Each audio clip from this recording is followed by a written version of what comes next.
काय ग तुळजा, काय झालं? आम्हाला काहीतरी जाणवतं, कुठला तरी संकेत.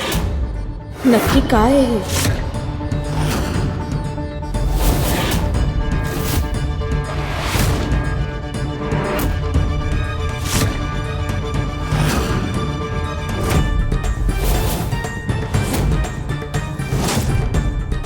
काय ग, नेमकं काय झालं? काय दिसलं तुला? संकट, गावावर संकट येणार आहे.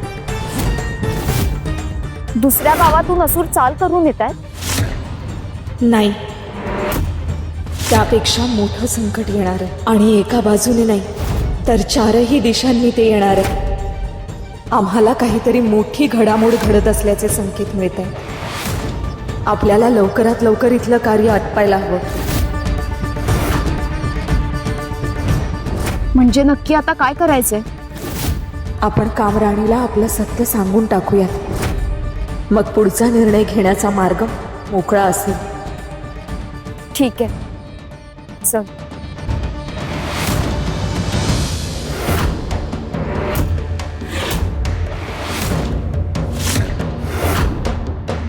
ताम्रासुरा, हा कोणता खेळ आरंभ केला आहेस तू? खेळ? कोणता खेळ? आणि माझ्या अनुमतीशिवाय तुम्ही या माझ्या दरबारात आलात तरी कसा? तुझ्या कृत्यामुळेच आम्हाला इथे यावं लागलं. आपल्यात एक करार झाला होता. स्वर्गावर महिषासुराने विजय मिळवल्यानंतर त्याने तुझ्याकडे कारभार दिला. मात्र विश्वाच्या भल्यासाठी आणि सारं सुरळीत चालू राहावं म्हणून आम्ही तुझ्या शासनात सुद्धा स्वर्गात राहत होतो. मग अचानक आमच्यावर हल्ला का? ही असुर नरेश महिषासुरांची आज्ञा आहे. तुम्ही देवांनी सध्या सर्व मर्यादा ओलांडायच्या ठरवल्याच आहे, तर तुम्हाला योग्य शिक्षा ही झालीच पाहिजे. हे चुकीचं आहे. आम्हाला शिक्षा देण्याचा अधिकार तुला कोणी दिला? देवींना, महादेवांना आणि श्री विष्णूंना जर हे समजलं तर तुला याचे परिणाम भोगावे लागतील. ते तुला कठोर शासन करतील. कोण मला शासन करेन? तुझी देवी.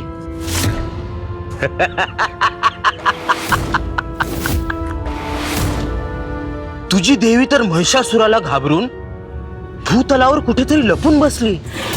आणि तुझे कैलासनाथ, जटाधारी महाकाल म्हणजेच तुमचे महादेव, तेही कुठेतरी दडून बसलेत. आणि श्री विष्णू, तेही गाढ झोपले असतील कुठेतरी तळ समुद्रामध्ये. आता तिन्ही लोकांचा स्वामी महिषासुर आहे, महिषासुर. आणि त्याला कोणीही शासन करू शकत नाही. आणि मी त्याचा सेनापती आहे. मला कोणीही धोका देऊ शकत नाही. माझ्या केसालाही कोणी हात लावू शकत नाही. तुला सत्तेचा अधिकाराचा गर्व झालाय, तो शिगेला गेलाय. आता तुला शासन मिळणार. मी स्वतः जाऊन महादेवांना बोलावून आणणार. कोणाला बोलून आणशील तू? महादेवांना बोलून आणशील? तुला माहितीये महादेव कुठे आहेत? त्यांना जाऊन तू माझ्याबद्दल सांगशील? ते शिक्षा करायला येणार आहेत मला. जा, सांग जा महादेवांना. जा जा, सांग.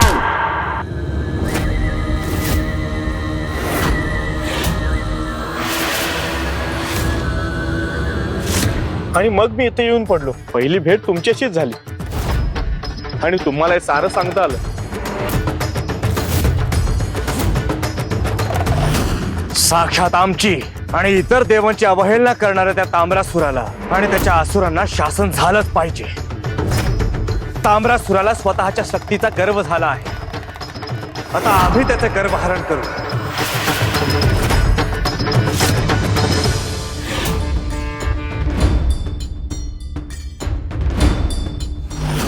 मामा, जर त्याला बराबर धार लावा. आपल्यांना त्या असुरांना हरवायचं असेल तर समद्यांनी एकजुटीनं राहणं लई महत्वाचं आहे. सोम्या दादा, तुम्ही तुमच्या सगळ्या माणसांशी सांगून ठेवा, सगळ्यांनी लपून राहावा. त्यांच्या समोर येऊ नका. असुरांसमोर फक्त मॅच येणार, कळलं? आणि त्यांनी गावात शिरायच्या आधी तुम्ही झाडावरून दगडा आडून त्यांच्यावर लपून वार करायचा. वय वय. कामराणी, ऐक ना ग. हे बघा, बाकीच्यांनी बेचकीनं दगडानं वार करा. अगं ऐक ना. अगं जरा थांबा, मी त्याशी महत्वाची बोलतेय ना. दादा, त्याला जरा नीट टासून घ्या. म्हणजे भाला नीट बसत. आणि ते बघा, काय झालं? तुम्ही दोघी एवढ्या काळजीत का दिसताय? काय महत्वाचं सांगायचंय तुम्हाला? अगं कामराणी असू येतात गावावर हल्ला करायला. काय? चला समद्यांनी, तुमच्या समद्या माणसांना येशीवर बोलवा. आणि मी जे सांगितलंय ते ध्यानात आहे ना? वय वय. त्या असुरम पुढं फक्त मीच जाणार, कळलं? मायका, आता या असुरांचा नाश करून मगच हिला आपलं सत्य सांगावं लागणार असं दिसतंय.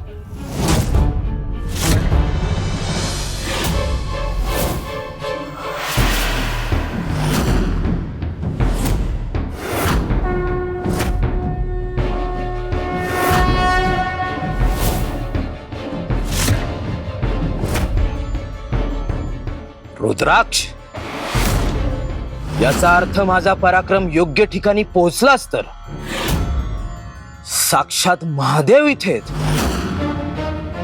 आता खरा खेळ सुरू होणार.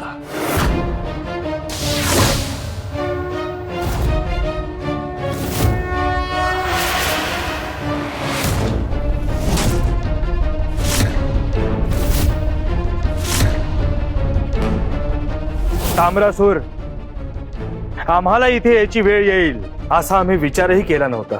एका देवानी तुमच्यापाशी येऊन व्यथांचं रडगाणं गायल्यावर तुम्ही इथे याल असं वाटलं नव्हतं महादेव. तू आमच्याशी अवधत्याने बोलतो आहेस. तुला शेवटची आज्ञा करतो, त्या देवाला तू विनाकारण त्रास देतोयस, त्यांना बंदी बनवून त्यांचा छळ करतोयस. त्यांची त्वरित मुक्तता कर.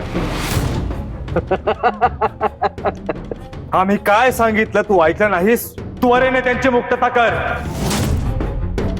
तुमची आज्ञा पाळायला मी तुमचा दास नाही महादेव. मी फक्त असुर नरेश महिषासुरांची आज्ञा पाळतो. आता मीच तुम्हाला एक सल्ला देतो, तो ऐका. तुम्ही महिषासुराला शरण या आणि त्या बंदीगृहात जाऊन स्वतःला कैद करून घ्या. महादेव, तेच तुमच्या हिताचं आहे.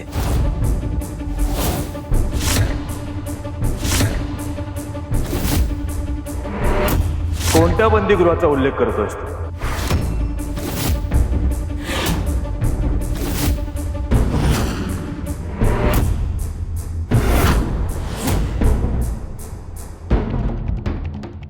महादेव, जरी तुम्ही हे बंदीगृह नाहीसं केलं असेल तरी देवमुक्त होणार नाहीत. तुम्ही कितीही प्रयत्न केला तरी यांना तुम्ही कुठे घेऊन जाऊ शकत नाही. ते आता काळच ठरवेल.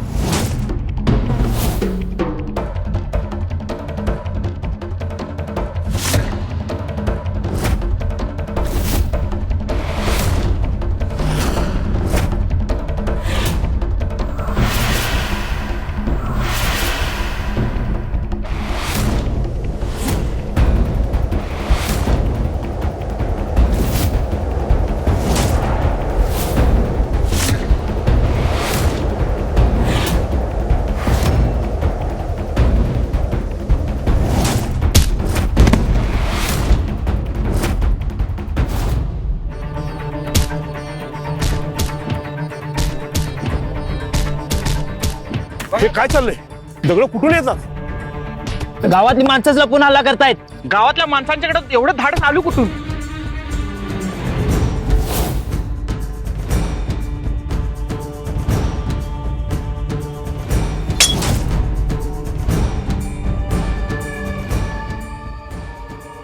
एवढे मान?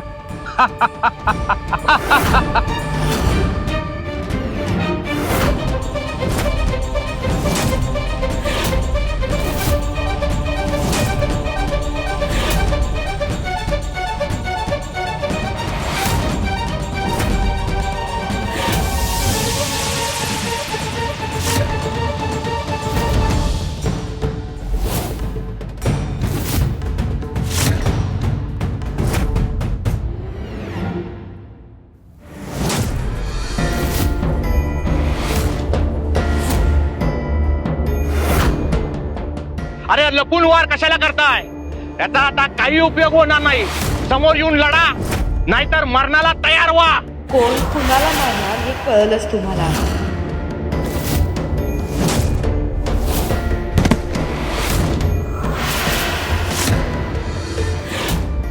मी आली आहे तुमच्याशी लढायला.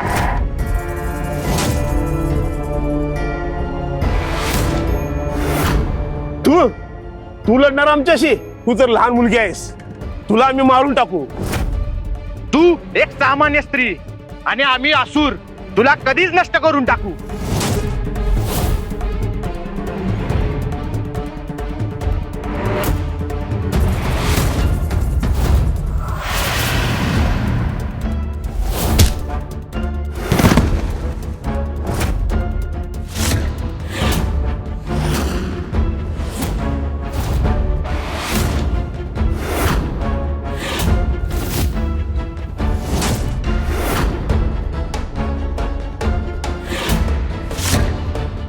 ती एकटी नाही, आम्ही सुद्धा आहोत तिच्या बाजूला लढायला.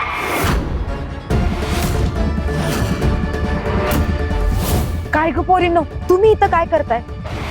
तुम्ही लहान आहे का? तुम्ही मध्ये पडू नका. लहान असलं म्हणून काय झालं? असुरांची लढायला आम्हाला तू शिकवलेस ना. आता लढलो नाही तर त्या शिकवण्याचा काय उपयोग?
ह्या लहान शरीरामुळे आपल्या आत असलेली शक्ती कमी वाटते, लवकर दमायला होत आहे.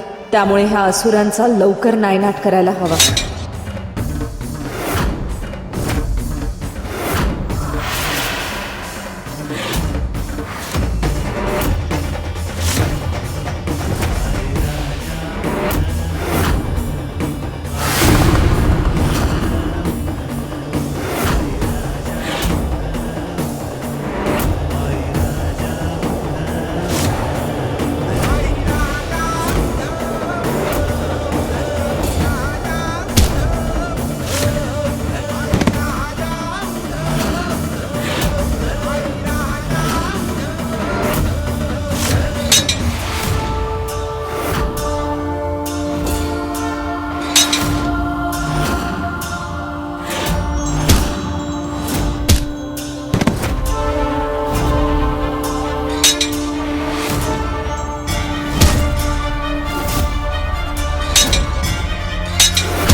कमाल आहे ग तुमची. किती शक्ती आहे तुमच्या अंगात. तुमच्यामुळे आपण त्यांना हरवू शकलो. तू शिकवलास ना सगळं. बर चला आता.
हे काय झालंय? सगळे देव कुठे गेलेत? आताच तर माझ्या डोळ्यासमोर होते. फक्त इथे तुझ्या डोळ्यांसमोरच असलेले नाही, तर इतर ठिकाणी जिथे जिथे तू देवांना वेठीला धरलं होतंस, तर सर्व ठिकाणाहून देव मुक्त झाले आहे. तू आम्हाला बंदी बनवणार होतास, पण तू तुझ्याकडे बंदीवान असलेल्यांनाही राखू शकला नाहीस. महादेव, आता तुमची माझ्या तडाख्यातून सुटका नाही. एवढं सांगूनही तुला समजत नाही. आता तुझा तत्काळ अंत निश्चित आहे.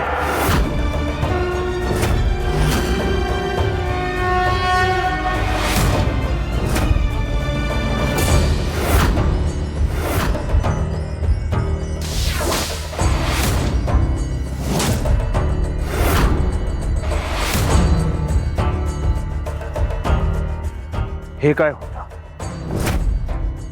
नेमकं हे काय घडतंय? हा मला अडवणारी ही शक्ती कोणती आहे?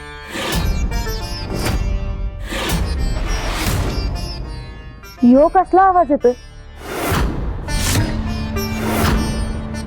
कुणीतरी येतंय का आपल्या दिशेनं?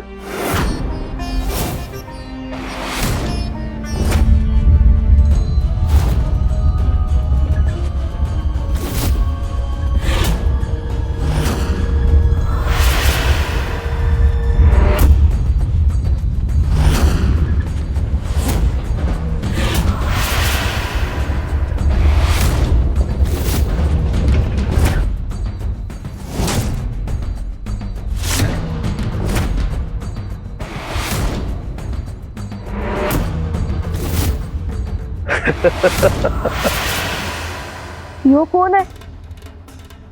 एवढा मोठा असून मी आजपर्यंत नाही पाहिला. आता काय करायचं? या असुराशी आपण कसं लढणार? याला आपण कसं हरवणार?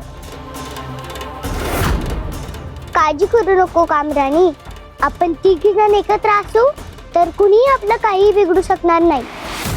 आपण सगळ्यांवर मात करू.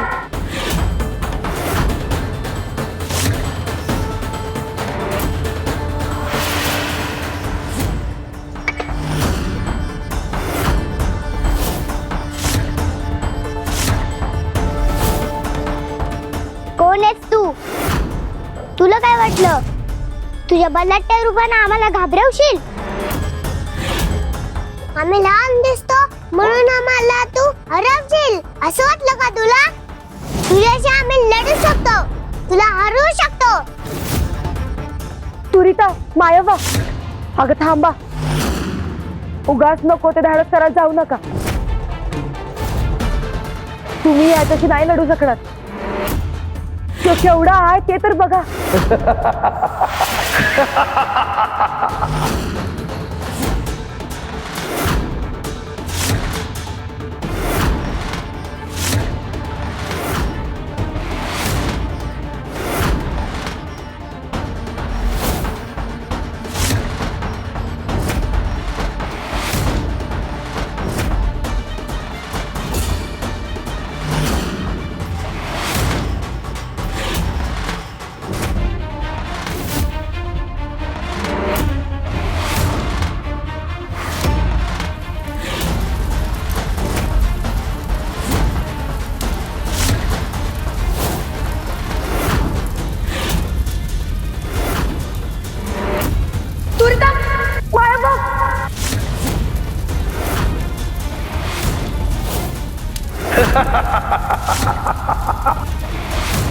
तुम्हाला मी सांगत होते जाऊ नका, पण तुम्ही माझं काय बी ऐकलं नाही.